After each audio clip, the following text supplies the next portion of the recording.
All right. Welcome, everyone, and thank you for joining us to discuss the next step in the continuous improvement process.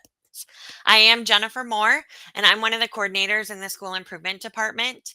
I'm joined with Brittany Tillett, who's another coordinator in our department, as well as April Black, who is our director, and Kevin Barton from the EL department.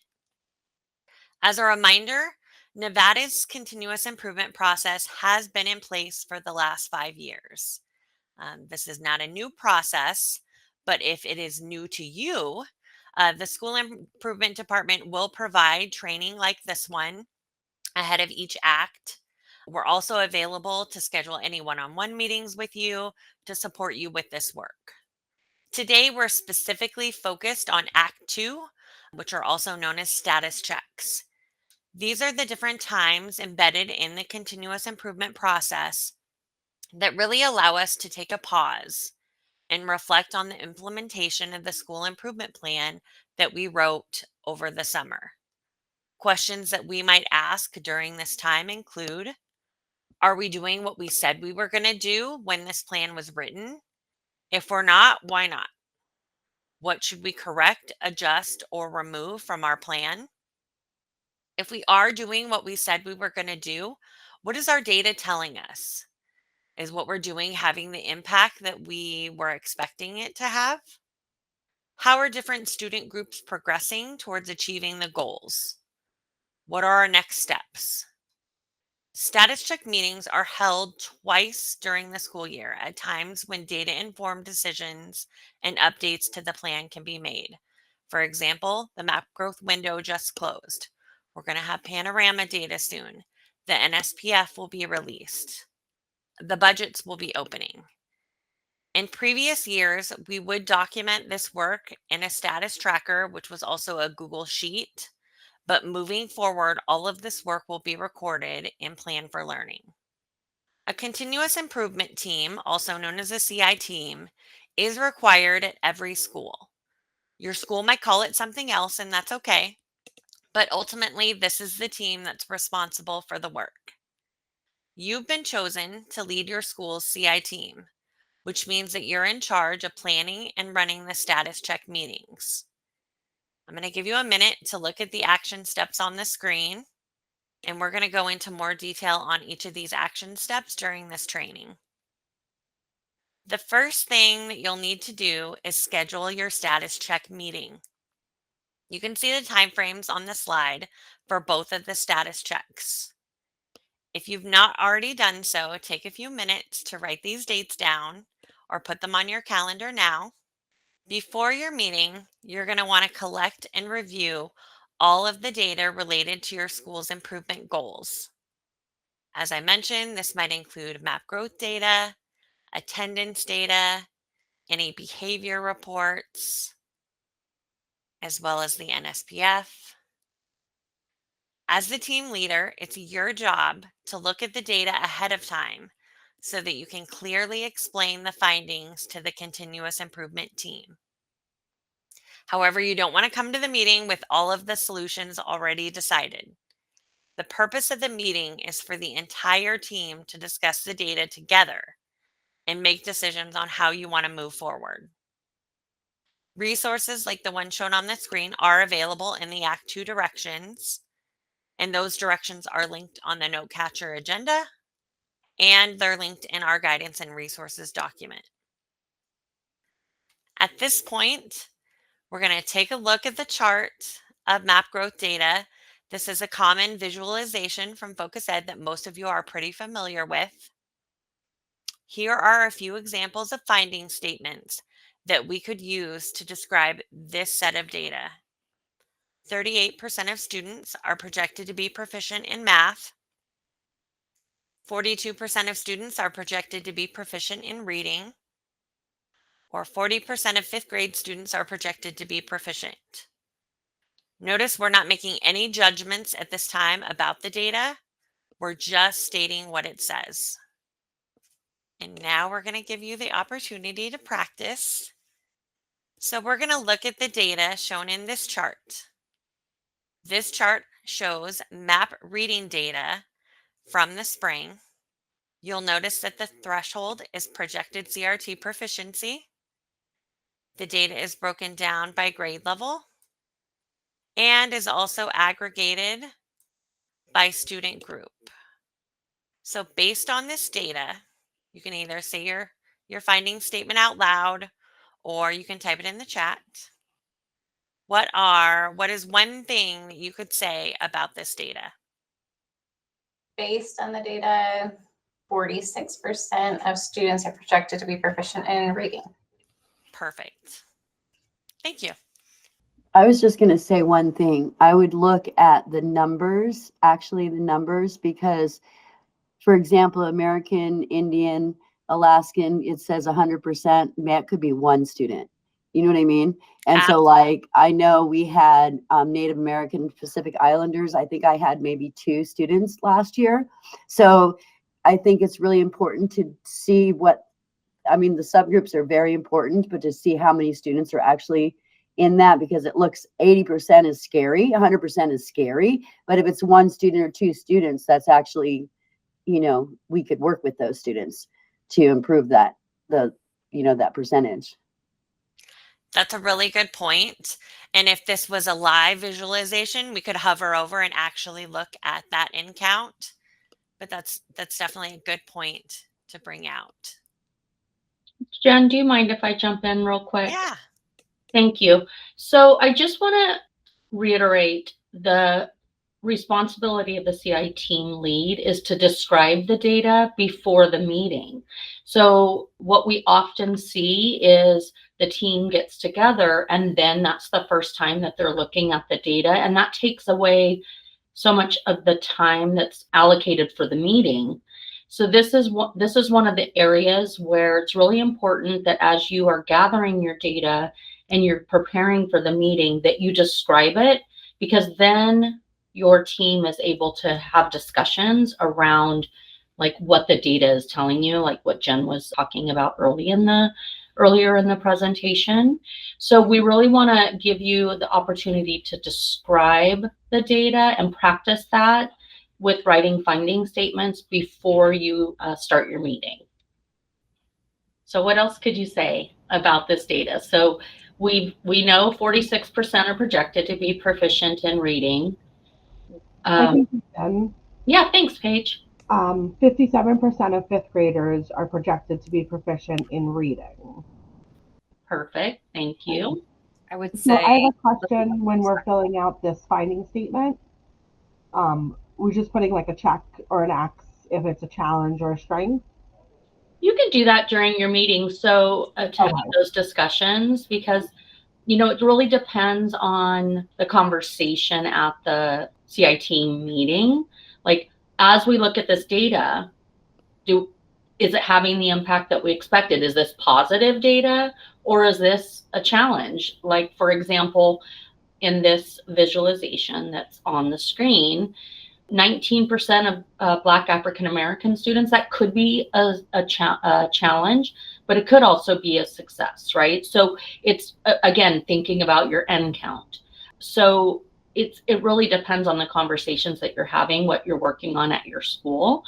So keep your goals in mind as you write your finding statements so that you can focus the conversation around the goals for your school's plan. So can we do, because when I did do the finding statements, because we've been a CIP school for a couple of years, I kind of go towards the negative and not celebrate the positive, which I think, can I make a finding statement that includes both? Like, let's look at these students are projected to meet proficiency, and that's something to celebrate, but then we need to focus on these groups that can the finding statement have like both in there? Yeah, and that's a really good question, and thank you for asking it, Carol Ann.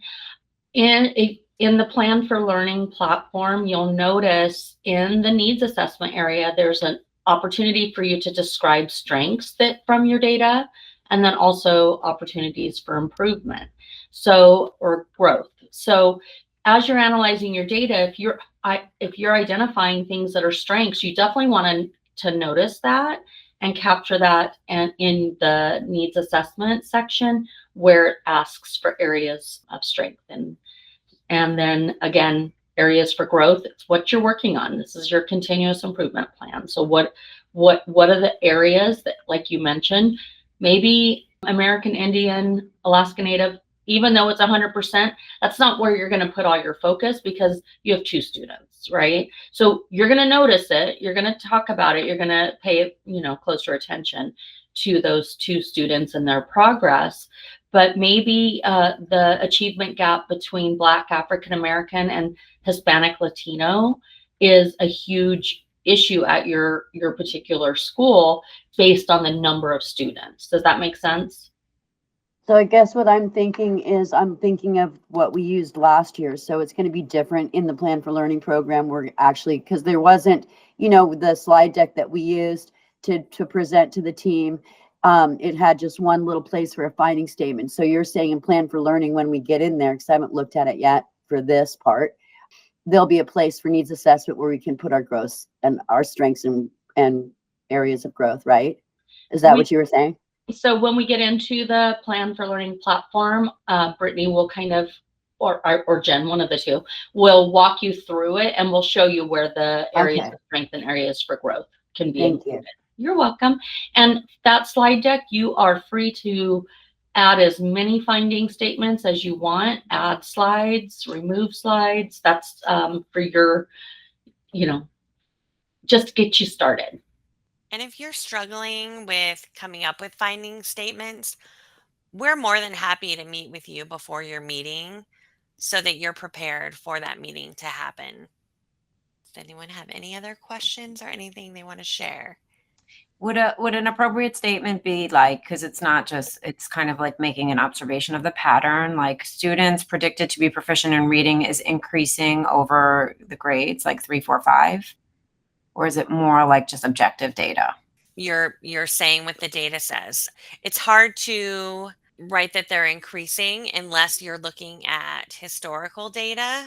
Well, I'm just saying, like, we have 39% proficient in 3rd grade at this projected to be proficient, 44% in 4th grade, 57% in 5th grade. So that could be really indicative of something that's happening at your school. Maybe that's part of your goals, like doing tier 2 interventions, in reading, and that could be a celebration for like you're having success with that. Yeah. Once your data has been collected, analyzed, and you've described it with your finding statements, you're going to want to prepare your agenda. We do have an agenda and sign-in sheet template linked in the Act 2 directions, but you are more than welcome to create your own. You just want to make sure that it captures these intended outcomes of the meeting that are listed on this slide. You might also want to use our CIP roll cards to assign tasks during the meeting. This resource is also available on the Act 2 directions. Just please note that if you're assigning the role of editor or recorder, you're going to want to make sure that they have editing rights and that they've been provisioned for the Plan for Learning platform in order to fulfill these roles. If you need it, the link for the provisioning form can be found on the note catcher. If you've already filled out the provisioning form for someone at your site, you don't need to submit it again. This is just for anyone that's new or if you didn't fill out this form previously. During the meeting, the continuous improvement team should review all of the goals, strategies, and action steps for student success, adult learning culture, and connectedness. You will want to use this now, next, need protocol to guide your discussion and record your team's thoughts on the note catcher. As you discuss, the team needs to decide on the status of each strategy and action step. You'll select revisions needed if changes are being made to your plan, in progress if this work is still ongoing, or implemented if the work is complete. This provided now, next, need protocol document is designed for one goal per inquiry area, but you can add columns and adjust it if your school has more goals. So it is adjustable to fit your needs. At this time, You can feel free to come off mute and ask any questions that you may have, or you can put them in the chat. I have a question. Yeah. Like, what is your recommendation for like how long to schedule for this meeting? Because I've noticed that it takes a really long time. So I don't know if I need to come up with processes to make it more efficient or move things along quicker. So I think if you have the data in advance that and your finding statements already set up, that will help the meeting move along faster. I would say minimum hour, but April has raised her hand. Okay, so a couple of things that you can do ahead of the meeting, as Jen was just saying, prepare the data ahead of time. You can also share those finding statements and the Now Next Need protocol with the CI team members ahead of time and ask them to come prepared with that completed, so that then you can engage in those conversations about, okay, do we like the data? Are we going to keep doing what we're doing? Or do we need to make any adjustments? Or, those types of things. But yeah, typically an hour is what we recommend. But anything that can be shared ahead of time and is always, beneficial and cutting down the time for these conversations, because they can be quite lengthy as you really are digging in and making or discussing what's happening at your school. Thank you. Yes, you're welcome. I would like to ask a question. So I see the slide deck. It's the same that we've been using. That's for our meeting to, right? Everything's going to be done and planned for learning, correct?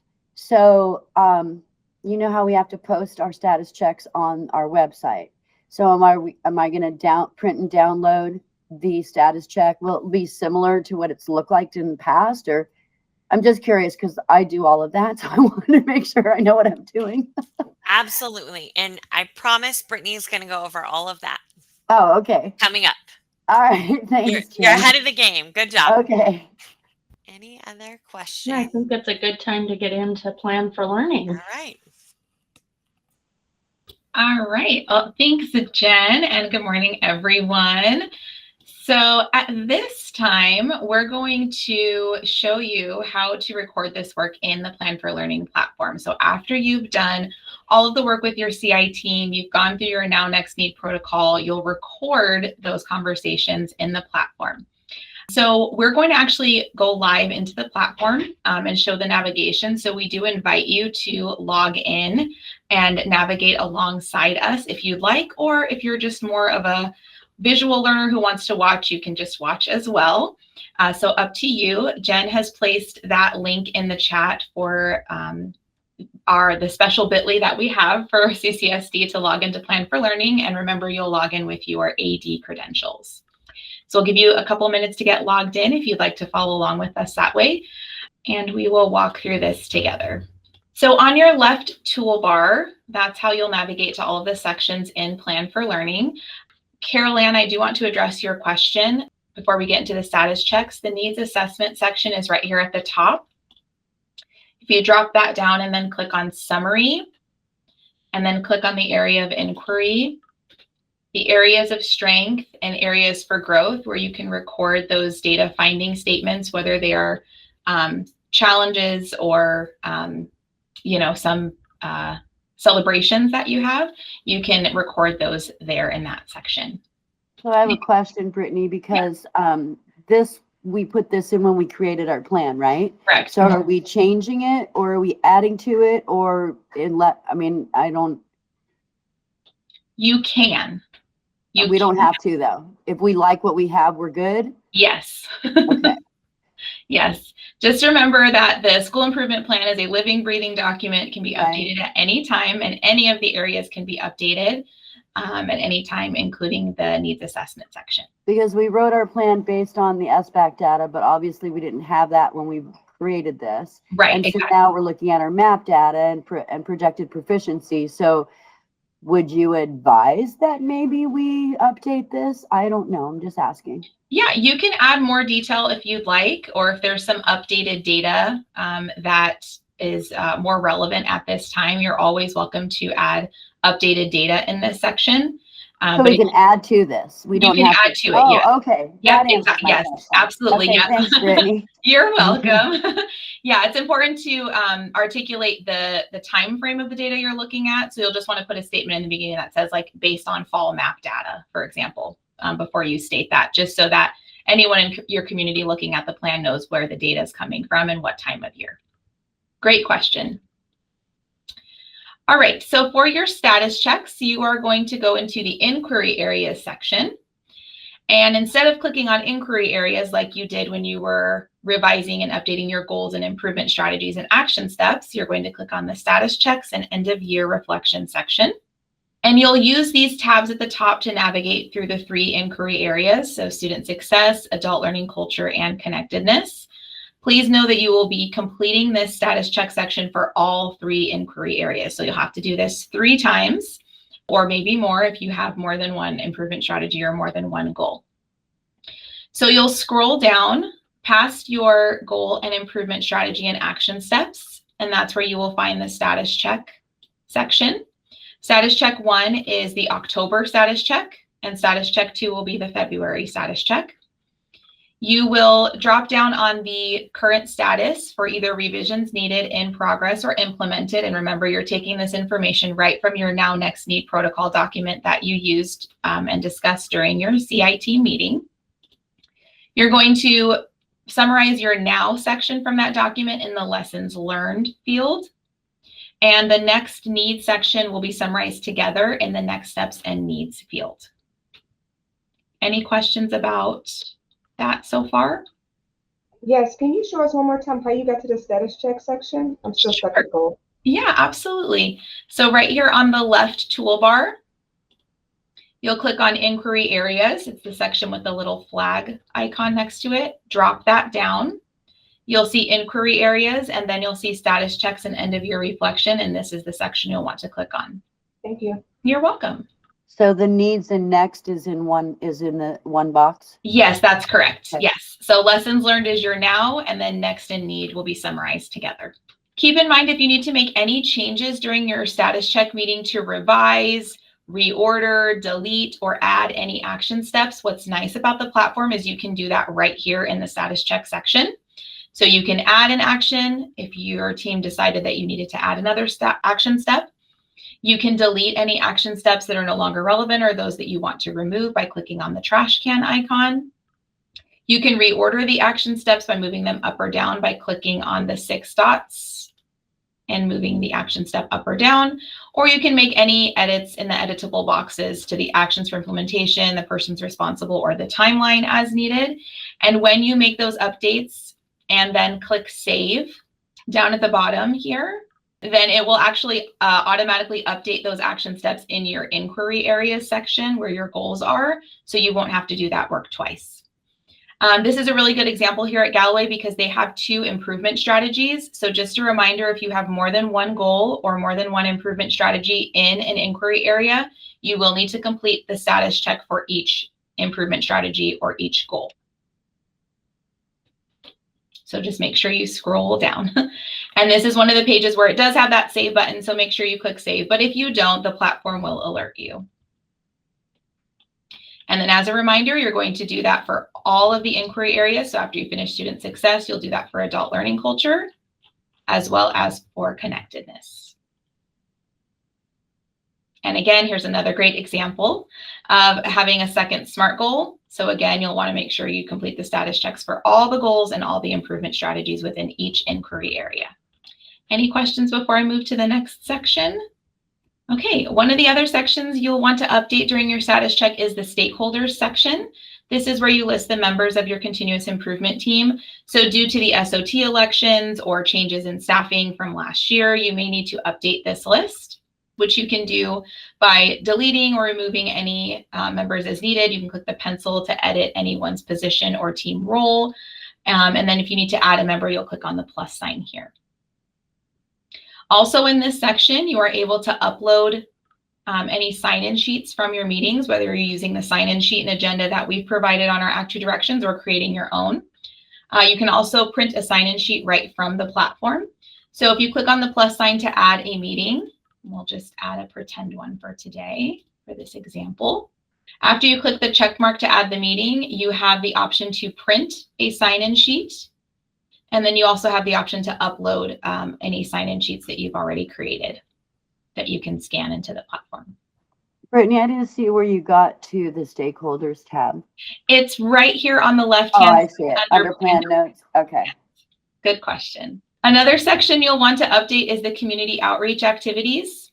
So on this table, you can add any community outreach activities or meetings that you've had at your school that have been focused on the school improvement plan, or any meetings where you've discussed any budget changes, staffing changes, and those kinds of things. Keep in mind, community outreach activities are those in which you are discussing the school improvement plan. So it's not for things like Muffins with Mom or School Carnival, but it's really for those focus meetings where you're discussing the plan. If you need to add any rows because there aren't any more underneath, you can click on the row and then click this button here on row to insert a row below. So if you need to add more rows, you can do it that way. And this is one of the auto save pages. So just want to make sure it saves before you click away. And one other section you'll want to update is your plan notes section. And this is where your budget is. We know that, budgets are opening and budgets have been, kind of more finalized. And so you can come in here and update any of your amounts, your purposes for funding, or the applicable goals. If your school is now receiving Title 1003A or little a grant funds, you can add that here and we can help support you in adding that information as well.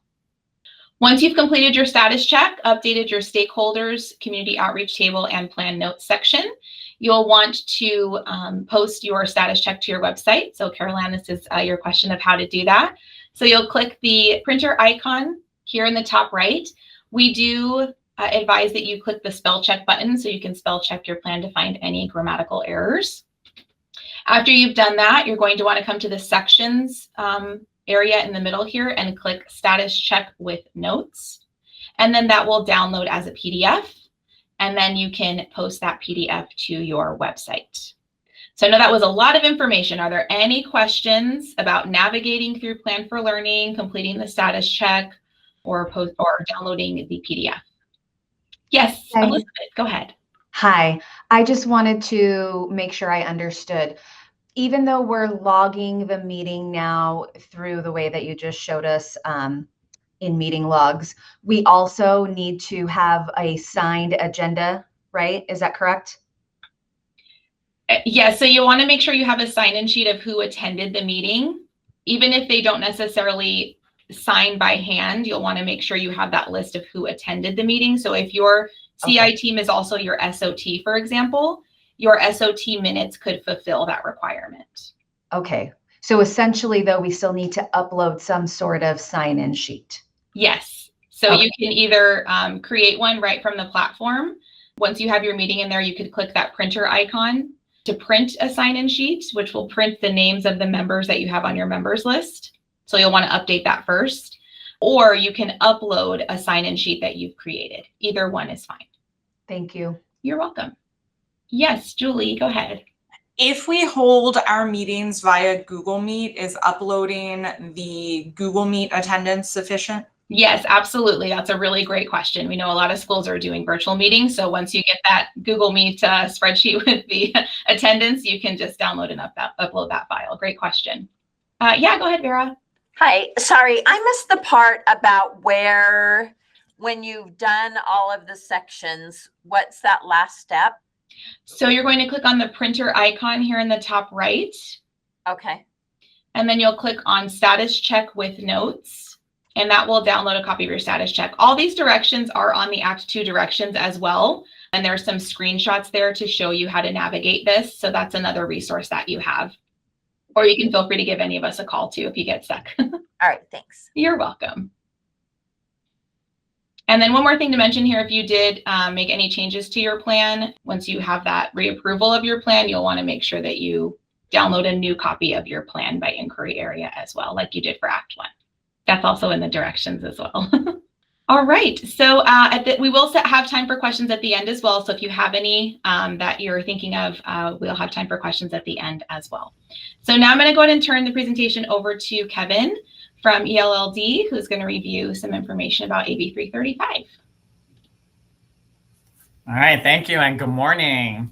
As we all know, the legislative session just ended this year, and with the session ending, there was some passing of a bill that asks us to make some considerations in relation to our school improvement plans. So in addition to reviewing the goals established in the school improvement plan over the summer, the Nevada Department of Education, under the passing of Assembly Bill 335, is now requiring all schools to include a goal specific to addressing the closing of the achievement gap among various student groups, such as English learners, foster care students, and students who are economically disadvantaged. This requirement can be met and is met already under the Equity Resource Support section of the School Improvement Plan. So that is the area that you already fill and complete this requirement. However, there are some other changes that are outlined on the screen for you. With the passing of Assembly Bill 335, Assembly Bill 219 has been repealed. If you were an Assembly Bill 219 or an AB 219 school, you remember that you had to complete a school English learner academic achievement plan. That is no longer going to be required because AB 219 has been repealed. However, with AB 335, the passing of AB 335, all schools must now identify a goal specific to addressing the achievement gap among those specific student groups. Again, this is met for most schools in the equity supports section of the school improvement plan. However, if you have a school enrollment, an EL school enrollment of 10% or greater, the passing of Assembly Bill 335 requires that that goal be your primary goal or one of your primary goals. We're going to identify that as SMART goal number 2 under the student success area of inquiry area number 1. To determine if your school has an enrollment, an EL enrollment of 10% or greater, the validation file from last year will be used. If you want confirmation that your school has a 10% or greater, please email me. You can email me now and I'll probably send you the results before this session even ends. But I can confirm that for you. You can also log into Focus Ed and get your general idea if you're 10% or greater. Most people probably know off the top of their head, but if you know if you're close and you want to confirm, please email me, because if you have 10% or greater, in addition to it already being in your equity supports area, it does have to become part of your primary goals if you don't already have it.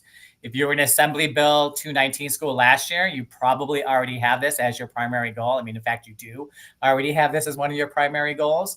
So that would just transition over. However, if you were not in Assembly Bill 219 school, this would be something for consideration in revising your plan this year. Okay, as we transition to the next slide, I'm going to drop in a guidance document that has been created into the chat. You might want to click on the link and follow along with me. The slides on the screen will also highlight information that will help meet this requirement. But again, in addition to the school-wide goal and the considered equity support section, AB 335 requires that we identify a primary goal for schools with enrollments of 10% or higher. So the English learner guidance has been created, and that's what's been dropped in the chat for you to help you meet this requirement. So again, all schools with 10% or greater, only if you have 10% or greater does it have to be one of your primary goals. Otherwise, you're already meeting this in the equity support section. You will place this new goal in the student success area, SMART goal number 2. Schools then will begin with a needs assessment in order to identify a problem statement and the critical root causes, which are outlined on the screen for you as well in the guidance document. Okay, you can see that they're just outlining what is the potential problem statement, what are the potential root causes for our achievement gap identification. So again, you'll just go through that same process that Jen and Brittany identified earlier. What is some of our data statements that we can make about our achievement gaps? And then during your meeting, you highlight what are the potential root causes and problem statement that can be developed. On the next slide, it then transitions into identifying a SMART goal to address that problem statement and root causes that you have identified. Sample goals are on the screen for you.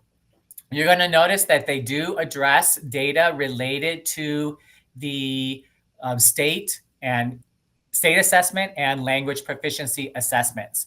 That is carrying over from AB 219. Those were clearly outlined in Assembly Bill 219 that those assessments must be analyzed for the achievement gaps among our English learners. So that is what's recommended for this SMART goal as well, looking at the statewide assessments at the elementary and middle school levels. That would be the SBAC ELA and the SBAC Math. At the high school level, that would be ACT. And then, of course, our language assessment currently is WIDA. So looking at our assessment gaps or proficiency gaps within the state assessments, and then what kind of goals can we identify for our WIDA language assessment for our English learners. On the next goal, because after you've identified on the next screen or next slide, once you've identified your goal, then you're going to go on to improvement strategies to identify or support moving towards that goal. One example is provided on the screen now. We've identified the implement academic language acquisition through content to support access to Tier 1 instruction for all English learners. And that sounds like a mouthful, but I promise you that all schools are already doing this goal, which is why we already identified it as a sample statement.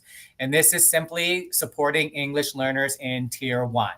And that statewide strategy is officially called in the state Academic Language Acquisition Through Content. It's one of our language programs, and that's the term the state uses to identify that particular type of support for English learners. We meet this requirement because we provide understanding language development professional learning required for all educators in CCSD. You receive, as a principal, you receive monthly reports on your staff for the completion rates for ULD. So that's why we identified this as an example of how you're moving towards the goal of improving outcomes for English learners. And you can see action step number 1 is just to ensure that everyone on your campus is completing the ULD professional learning series. And then you'll see action step number 2 and 3.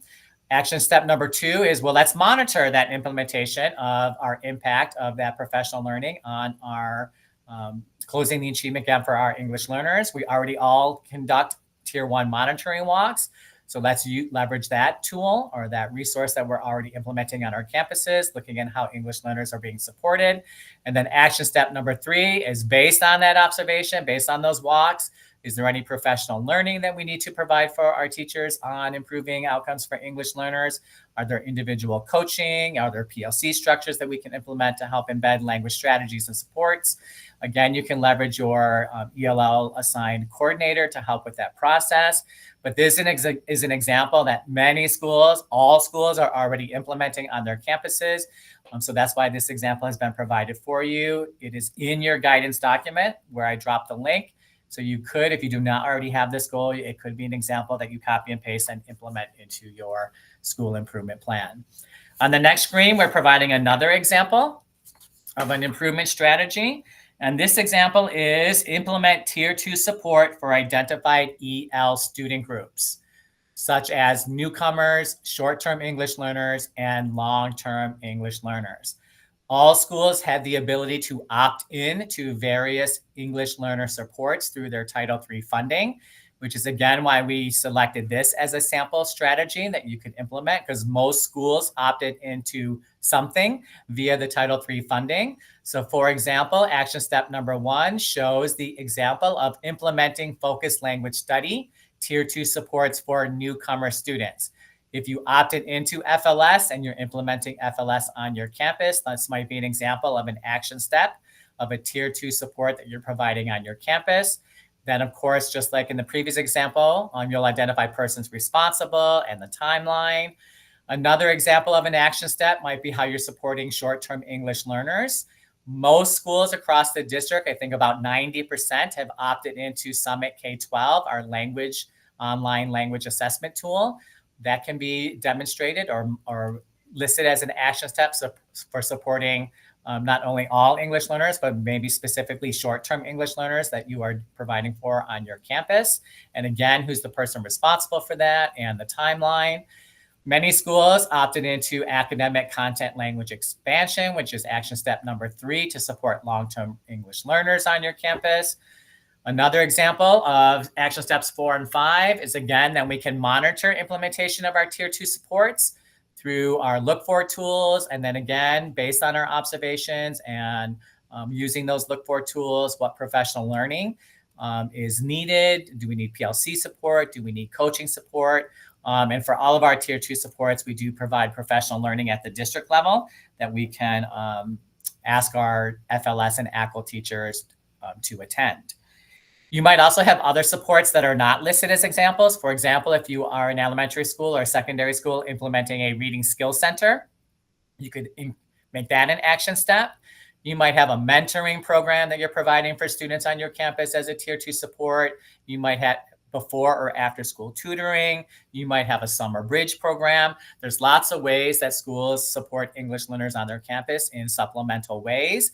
That could be part of your action steps to help close that achievement gap and SMART goal that you have identified.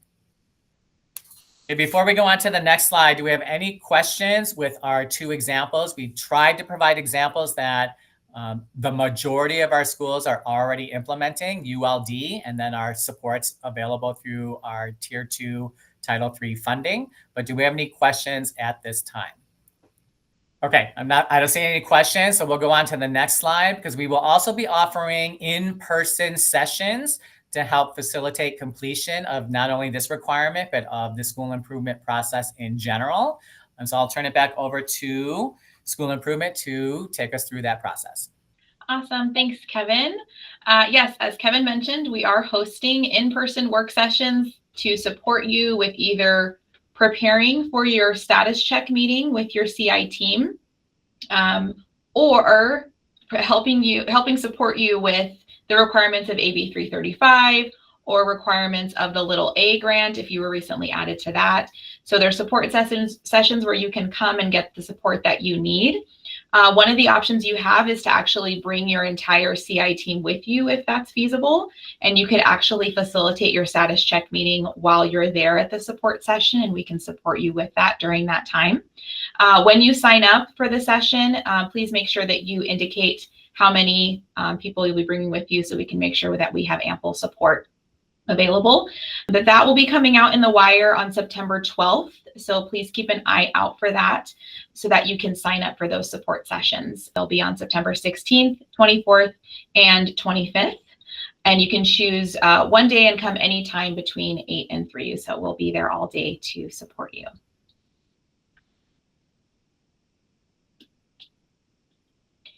If your continuous improvement team or CI team and your SOT are separate teams, you can share the CI team's decisions with the SOT to get their approval. Please remember that per the laws, state laws and district regulations, that the SOT does have to approve any changes to your plan, as well as region leadership has to approve your plan when changes are made as well.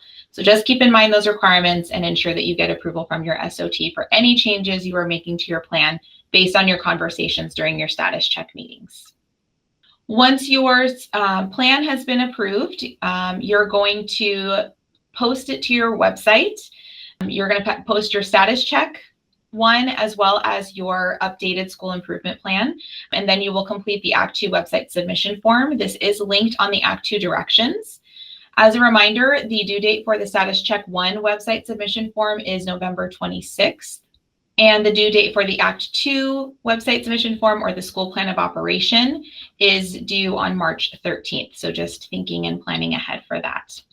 And that first November date gives time between the October 10th due date of your status check to give time for region leadership to reapprove plans, as well as to make sure that you have the time to upload everything to your website as well.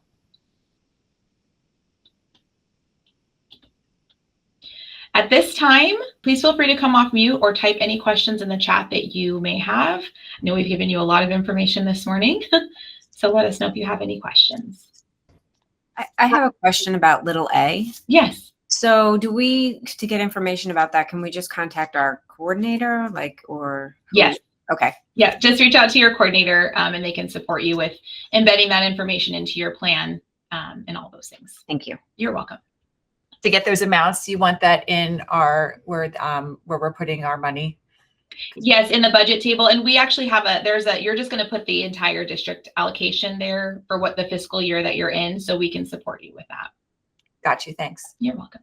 Can you show the slide again for who we're RSVPing for the dates to come to the Family Sports Center? Yes, absolutely. So that's going to come out in the wire on September 12th. So you can't quite sign up yet, but on September 12th, once that's the wire, you'll be able to sign up. Perfect. Thank you. You're welcome. Any other questions? I have a question.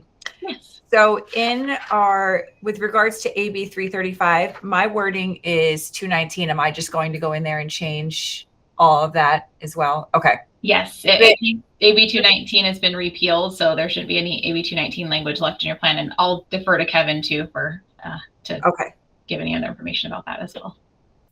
Yeah, I mean, that would be the recommendation of just replacing AB 219 with AB 335. And that would meet the requirement. Thank you. But again, if we don't have AB 335 anymore, it's our responsibility and the state's responsibility to look for that wording. So it's just helpful to have it there. But if you don't, then we will be looking for just meeting the requirement in general.